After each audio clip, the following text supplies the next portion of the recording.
Kieran McGuire here, boxing Bants, and I'm here with Daniel Osullivan after his debut in 40-36 on the scorecards. Daniel, you've quite a story. I was just thinking it's mad watching you in there fighting, but first of all, how do you feel after that fight? Yeah, I'm very happy. I'm very happy with it.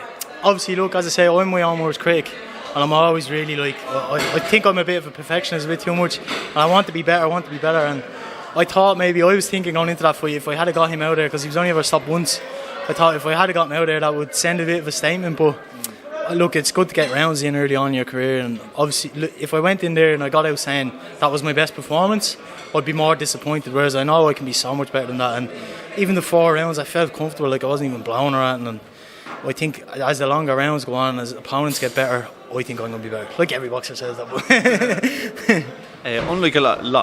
Unlike some people who turn over, you didn't have a massive amateur career. You didn't represent Ireland or anything like that. So, would it be fair to say, were you nervous at all today? Do you know what? It's mad. I was only saying to the lads, I used to get so nervous for them. I had 8 amateur fights. They were all in the All-Irelands, so I remember being in the stadium. I used to be absolutely bricking it, like before the fight, the day before, everything. I used to be so nervous about it. And coming up to this, I wasn't that nervous. I was trying really hard. And obviously a little bit of good nerves, and I was thinking, maybe on the day I'm going to get real nervous, but it's just so relaxed. And I put that down to, like, I've been at so many big fights, like in the corner for so many big fights, been in the fight hotel with all the lads and all. I'm so used to it, and it just felt like second nature, and it felt like it was great. Now it's my turn, you know what I mean? Like, I've been there when Spike Blade and fought Munguia in front of thousands of Mexicans in Texas and all, you know what I mean, and doing the ring walk, and it felt like now it's my turn. I really felt really comfortable, and I was even saying, I wasn't that nervous. I didn't get that like butterflies going to the ring around. I thought maybe when I get in the ring I'll get it, but it just felt so relaxed and so comfortable. And I suppose that's a good thing. Obviously, as the fights get harder and harder, you're going to get that bit of nerves. But I think that will make me even better. You know what I mean? That'll make me sharper and stuff like that. So, was in the ring, the fight itself, was it everything you expected, or was it different to what you were expecting? No, it was everything I expected, and you know what, it was in my head. I suppose that was a bit of nerves. I was thinking, what's it like getting hit with those little gloves? Because I feel them all the time. I felt lads hitting the pads with those little gloves, and it's a big difference to amateur gloves and sparring gloves.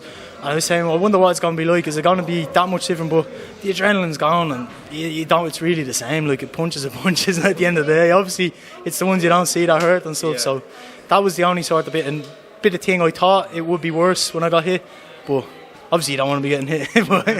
But I felt good. Yeah.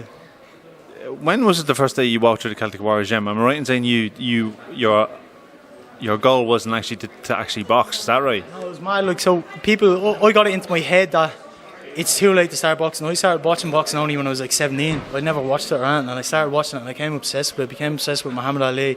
Was always watching him, and then I went into Celtic Warriors gym. It was actually 10 years ago this year.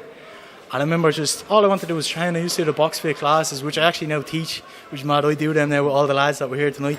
And I was just doing them, and I used to watch all the sparring. The first time I went there, I think, was Billy Joe and Spike. Spike was in camp for that.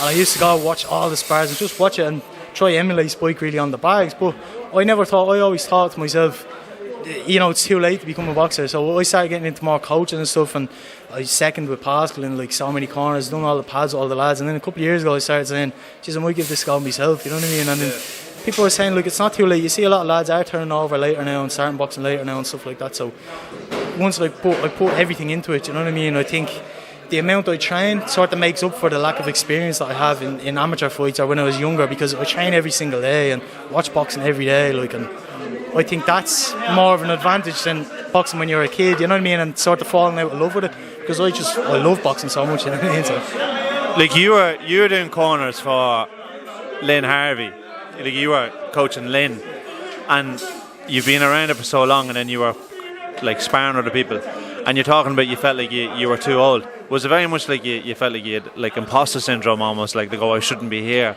But like, boxing is one of the sports where it really accepts anyone that puts the hard work into it, you know. It's so unique, isn't it? Like, yeah, it's so unique. Like, everyone can, once you work hard. Like, Lynn is a perfect example. Like, you were in our corner. Lynn started boxing when she was 30.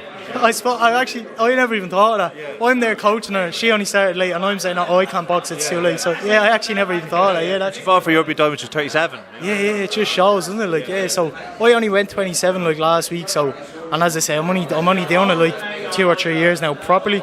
As I say, I've been in the gym, but I was never sparring around, so I've no miles on me or anything like that. So I think 10 years maybe, who knows what can happen.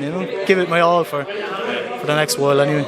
Just to wrap it up, is it fair to say you're just going to take each fight as it comes? You've now, like, some lads go into the program and they're like, right, the failures if I don't win a world title, or failures if I don't win an Irish title. Is it for you? Is it just enjoying the ride for the moment? Because look, I've seen how hard it is, and it doesn't matter how good you are or whatever. It's all about luck, opportunities, how well you sell, and being in the right place at the right time. And I know how hard boxing is, so I just want to keep training, take opportunities when they come. Thanks to all the lads who got me on the show tonight, Mark and Ian and then Pascal, for everything. And hopefully we get more shows, get more fights, and just keep getting better. As I said, take it a fight at a time.